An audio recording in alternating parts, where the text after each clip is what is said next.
খানসামায় মসজিদের boundary wall ভাঙচুর ও দখলের অভিযোগ, এলাকায় উত্তেজনা। দিনাজপুর জেলা প্রতিনিধি মোহাম্মদ রব্বানীর পাঠানো তথ্যচিত্রে দেখুন বিস্তারিত।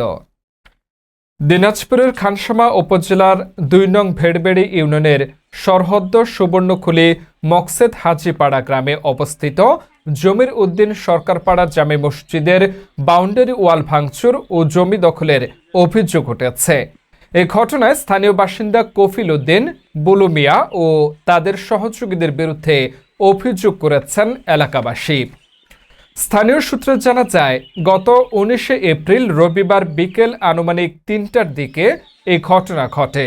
অভিযোগ রয়েছে ২ নং ভেড়বেড়ি ইউনিয়ন পরিষদের মহিলা সদস্য মোসাম্মদ মাসুদা বেগমের স্বামী মোহাম্মদ খাদেমুল ইসলাম এবং আওয়ামী লীগের সমর্থক আমিনুল হক ও তার স্ত্রী নুরাইনা আক্তার নুরির প্ররোচনায় এই ভাঙচুর চালানো হয়েছে বলে দাবি করেছেন স্থানীয় বাসিন্দা মোহাম্মদ নজরুল ইসলাম ও ময়েজ উদ্দিন। ঘটনাস্থলে সরেজমিনে গিয়ে জানা যায়, মসজিদের জমিনে দীর্ঘদিনের বিরোধের জের ধরেই এই ঘটনা ঘটেছে।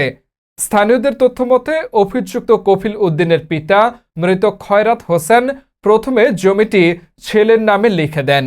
পরবর্তীতে পারিবারিক আর্থিক সংকটের কারণে ছেলের নাবালক অবস্থায় তিনি জমিটি পার্শ্ববর্তী এলাকার আনোয়ার হোসেনের কাছে বিক্রি করেন। আনোয়ার হোসেন প্রায় ১২ বছর জমিটি ভোগ দখলে রাখেন এবং পরে নিজের নামে নামজারি ও খাজনা খারিজ সম্পন্ন করেন।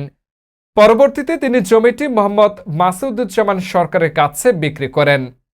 মোহাম্মদ মাসুদুজ্জামান সরকার নিজ নামে নামজারি ও নিয়মিত খাজনা প্রদান করে পরবর্তীতে সাবকবলা দলিলের মাধ্যমে জমিটি জমির উদ্দিন সরকারপাড়া জামে মসজিদের নামে দান করেন বলে জানা গেছে। এই ঘটনায় এলাকায় উত্তেজনা বিরাজ করছে। স্থানীয়রা ঘটনার সুষ্ঠু তদন্ত এবং জড়িতদের বিরুদ্ধে প্রয়োজনীয় আইনগত ব্যবস্থা গ্রহণের দাবি জানিয়েছেন। এ বিষয়ে অভিযুক্ত কফিল উদ্দিনের সঙ্গে একাধিকবার মুঠোফোনে যোগাযোগের চেষ্টা করা হলেও তিনি ফোন রিসিভ করেননি।